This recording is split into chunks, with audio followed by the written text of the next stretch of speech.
All right, these are the answers to review preview 6.2.1.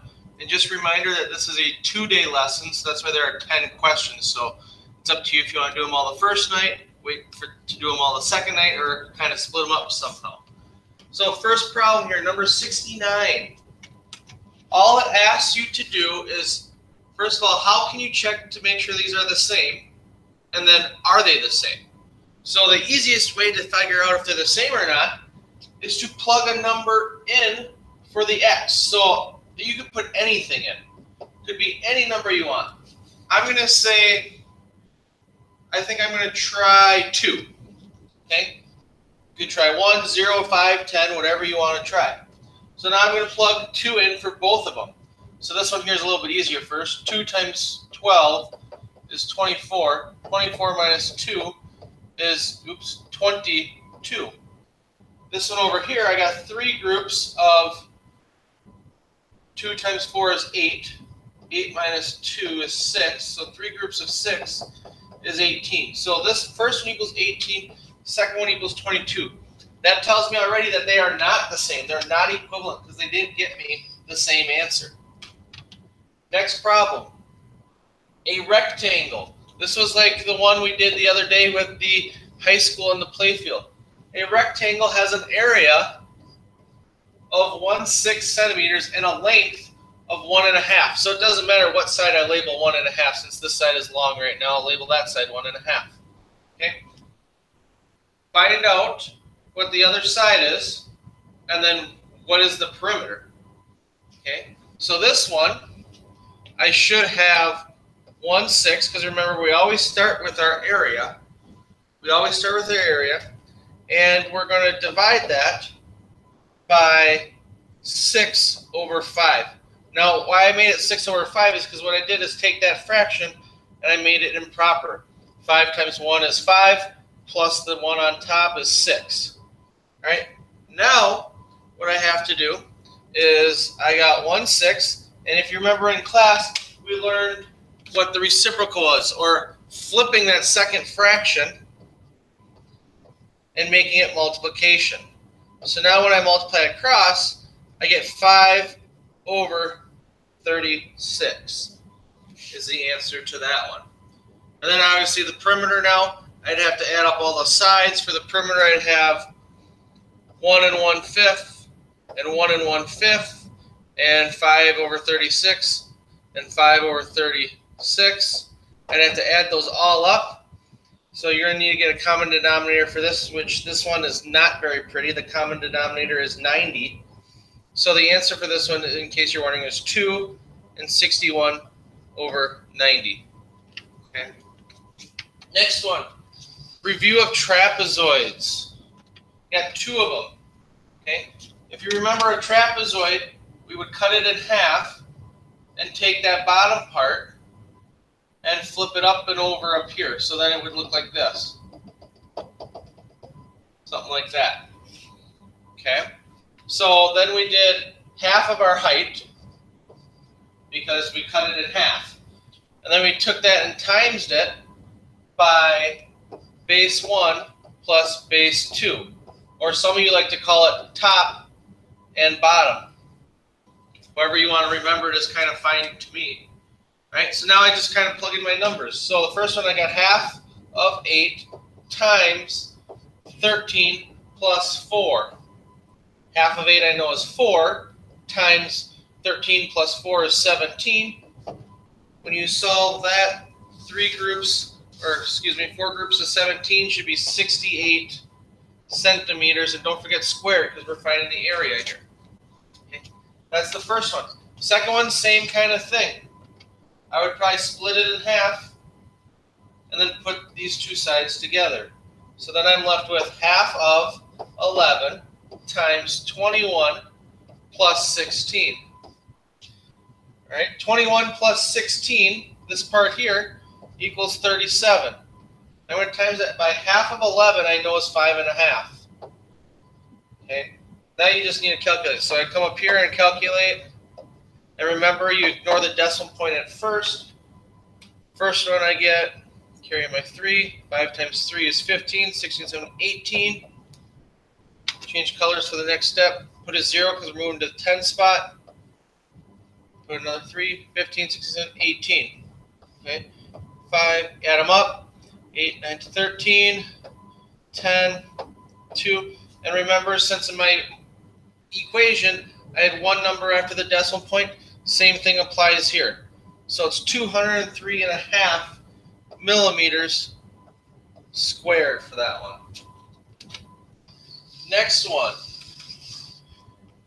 We got order of operations almost here.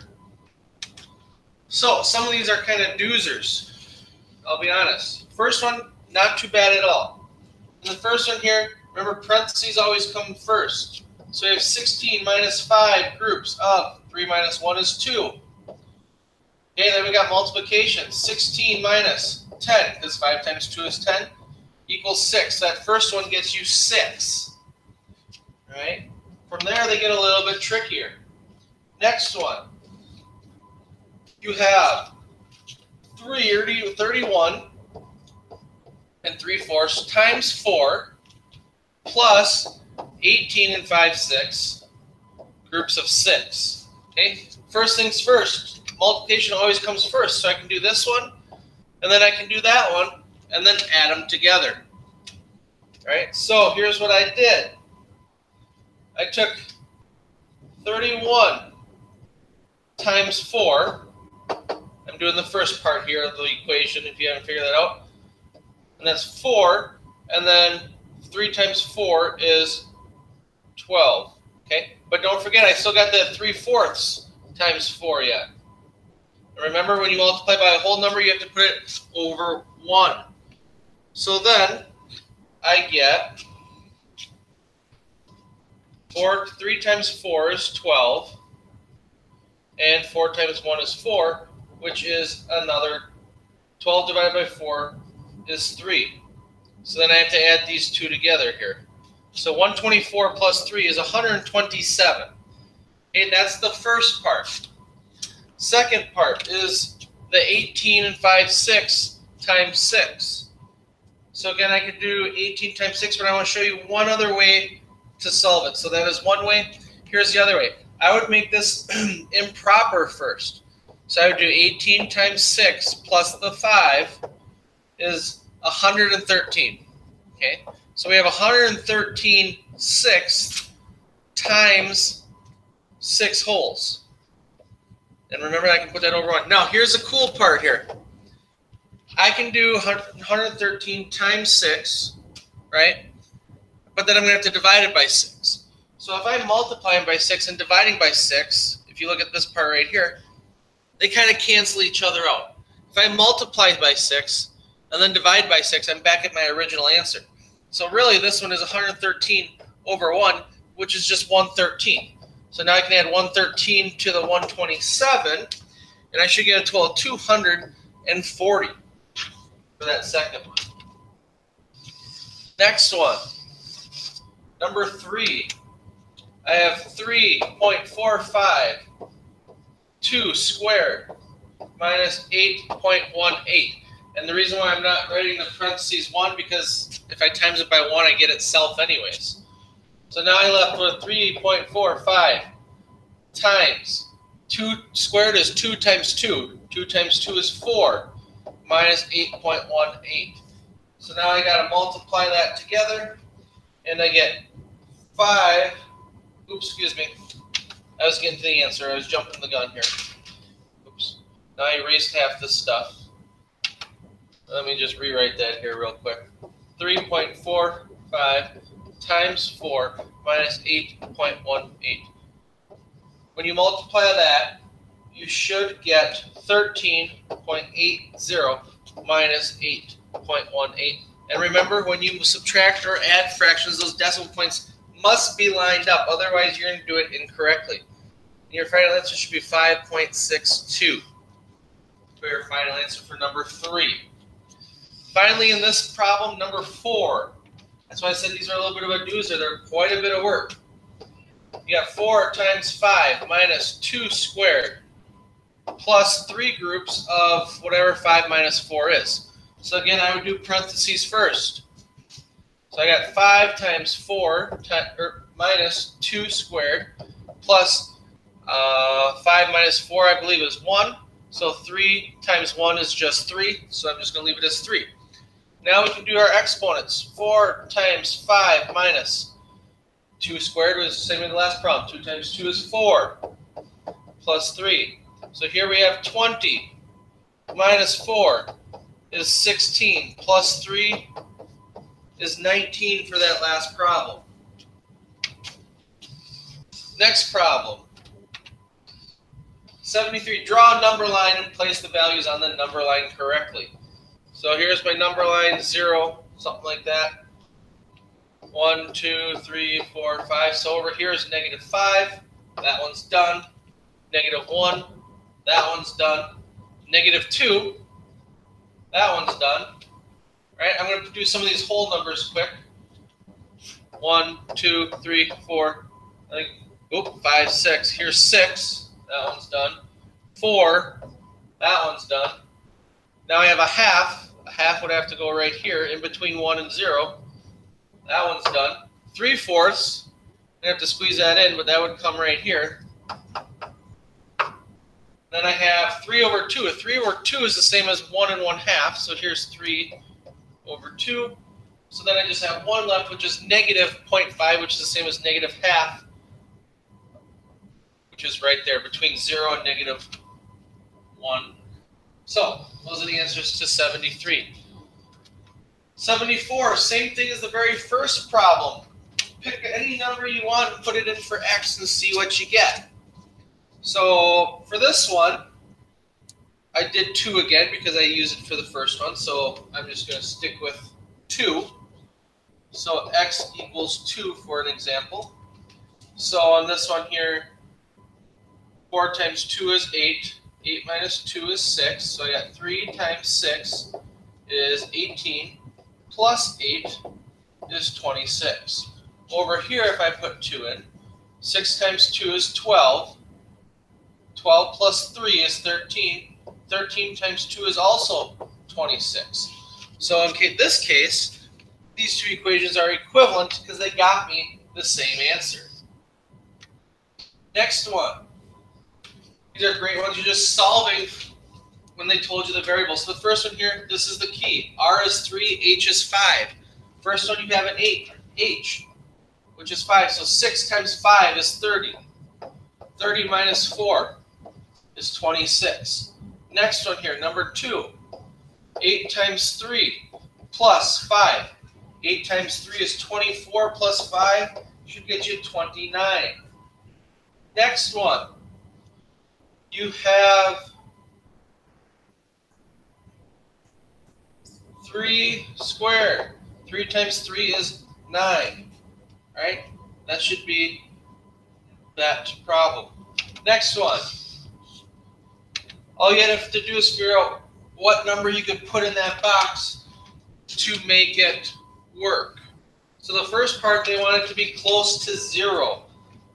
So I used a 1 for 1/16. I used a 1 for 1/10 because they're close to 0.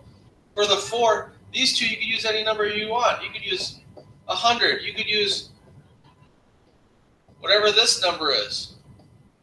Okay? The bigger the number on the bottom, the smaller the fraction is, which means that the smaller it is, the closer it is to 0. Next one, I want these to be close to 1/2. So I'm going to use 7, because I know half of 15 is 7.5. You could have done 7.5 if you wanted to, but you didn't have to. This one I'm going to use 4, because half of 9 is 4.5. Here I'd use 8, and here I would use 20, because those become exactly a half. Last one, you have to make them bigger than 1, but less than 2. So this one here, you could do 4. And this one, the bottom numbers have to be smaller, because it has to be bigger than 1. Right? This next one here, you could use 7, 6, 8, anything like that.